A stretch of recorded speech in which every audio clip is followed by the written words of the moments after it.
Hello, আসসালামু আলাইকুম। I hope আপনারা সবাই ভালো আছেন। আপনাদের দোয়ায় আমিও আলহামদুলিল্লাহ অনেক ভালো আছি। জান্নাত ফ্যামিলি থেকে নতুন আরও একটি ব্লগ নিয়ে আপনাদের সামনে হাজির হয়ে গেলাম। আজকের ভিডিওটা ব্লগ নাও হতে পারে, কারণ আজকে একটা রেসিপি শেয়ার করবো আপনাদের সাথে। কাছে এবং দূরে যে যেখান থেকে আমার ভিডিওগুলো দেখছেন, আমার ভিডিওগুলো যদি আপনাদের কাছে ভালো লেগে থাকে তাহলে আমার চ্যানেলটি সাবস্ক্রাইব করে দেবেন এবং ছোট্ট একটি লাইক দিয়ে দিবেন। আপনাদের ভালোবাসায় কিন্তু আমি এগিয়ে যেতে পারবো, আমার ভিডিও দিতেও আগ্রহ বাড়বে। তো কথা না বাড়িয়ে শুরু করি আজকের রেসিপির ব্লগটি। এখানে দেখতে পাচ্ছেন আমি কয়টি আলু স্লাইস করে কেটে নিয়েছি, একদম ফ্রেঞ্চ ফ্রাইজ যে শেপটা হয় সেই শেপটার মতো করে কেটে নিয়েছি।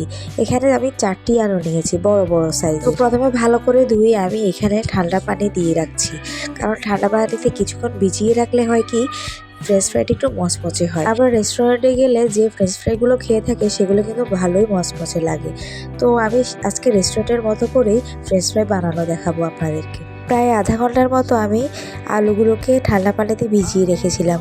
তারপর একটা পরিষ্কার টাওয়ালের মধ্যে ভালো করে সেই পানিগুলো শুকিয়ে নিই, ভালো করে মুছতে হবে যাতে আলুগুলোর গায়ে আর কোনো পানি লেগে না থাকে। তারপর এই যে দেখুন কত ঝরঝরে হয়েছে আলুগুলো, এখানে কিন্তু এক ফোঁটা পানিও নেই, যার কারণ হচ্ছে আমি টাওয়াল দিয়ে মুছে ফেলেছি। তো এর সাথে আমি এখন লবণ অ্যাড করে দেব আর দিব বাকি মশলাগুলো। এখানে আমি বাড়তি কোনো মশলা ইউজ করব না, এখানে হলুদ গুঁড়ো এবং মরিচের গুঁড়ো দিব আর সামান্য কর্নফ্লাওয়ার অ্যাড করে দিব। কর্নফ্লাওয়ার অ্যাড করার কারণ হচ্ছে একটু মচমচে হওয়ার জন্য। আমার মতো আপনারাও বাসায় ট্রাই করে দেখতে পারেন, ফ্রেঞ্চ ফ্রাইগুলো অনেক মচমচে হবে, খেতে অনেক ভালো লাগবে।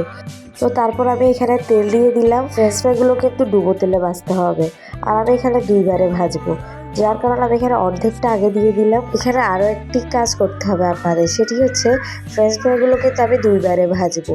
প্রথমবার আমি চুলাটাকে হাই হিটে রেখে একটু অল্প ভাজা করে নামিয়ে ফেলবো। তারপর একটু ঠান্ডা হওয়ার পর আমি চুলার আঁচ লো হিটে দিয়ে একটু মচমচ করে নেব। এই যে দেখুন প্রথমবার ভাজা হয়ে গিয়েছে, এগুলো কিন্তু অর্ধেক ভাজা হয়েছে। তো আমি এগুলো এখন ঠান্ডা হতে রেখে দিলাম আর বাকি ফ্রেঞ্চ ফ্রাইগুলো আমি তেলে দিয়ে দিলাম। এগুলোকে আমি সেম স্টেপেই ভেজে ঠান্ডা হতে দিয়ে দিব। প্রথমবার ভাজার সময় কিন্তু আপনারা অবশ্যই চুলার আঁচটা হাই হিটে রাখবেন আর অবশ্যই ডুবো তেলে ভাজতে হবে, তা না হলে কিন্তু মচমচে হবে না। তারপরে এই যে দেখুন আমি ঠান্ডা হতে দিয়ে দিয়েছি, যেহেতু 2 ভাগে ভেজেছি তাই 2 জায়গায় নিয়ে এগুলোকে ঠান্ডা হতে দিলাম। তারপর প্রথমবার যেগুলো ভেজেছি সেগুলো কিন্তু ঠান্ডা হয়ে গিয়েছে, তো আমি সেগুলো আবার দ্বিতীয়বার ভাজার জন্য আবার তেলে বসিয়ে দিলাম। এখন কিন্তু আমার চুলার আঁচটা একদম লো হিটে থাকবে এবং আস্তে আস্তে আমি এই ফ্রেঞ্চ ফ্রাইগুলো ভেজে নিব। খেয়াল রাখবেন হালকা ব্রাউন কালার হলেই কিন্তু আমি এগুলো উঠিয়ে নিব। চুলার আঁচ লো হিটে রেখে আমি এই যে ফ্রেঞ্চ ফ্রাইগুলো উল্টে পাল্টে নিচ্ছি। ঘন ঘন একটু নাড়তে হবে, তা না হলে কিন্তু পড়ে যাওয়ার সম্ভাবনা আছে, যেহেতু এগুলো একবার ভাজা হয়ে গিয়েছে। তারপর এই যে হালকা ব্রাউন কালার হয়ে এসেছে, এখন আমি নামিয়ে ফেলবো। যথেষ্ট মচমচ হয়েছে। আপনারা যখন চুলা থেকে প্লেটে বা কিছুতে নেবেন তখনই আপনারা বুঝবেন যে এই ফ্রেঞ্চ ফ্রাইটা কতটা মচমচ হয়েছে। আমি হয়তো ভিডিওতে অতটা বোঝাতে পারছি না, আপনারা অবশ্যই বাসায় ট্রাই করবেন এবং আমাকে কমেন্ট করে জানাবেন। তারপর পরের যে ফ্রেঞ্চ ফ্রাইগুলো রেখেছিলাম সেগুলো ঠান্ডা হয়ে গিয়েছে, এখন আমি সেগুলো আগের স্টেপের মতোই ভেজে নেব। এর ফাঁকে আমি মেয়োনিজ বানিয়ে নিয়েছি, মেয়োনিজ দিয়ে খেতেও ভালো লাগে এবং সস দিয়ে খেতেও কিন্তু অনেক ভালো লাগে। দেখুন কতটা মচমচ হয়েছে। বিকেলের নাস্তা হিসেবে কিন্তু আপনারা এই ফ্রেঞ্চ ফ্রাই বানিয়ে বাচ্চাদেরকে দিতে পারেন।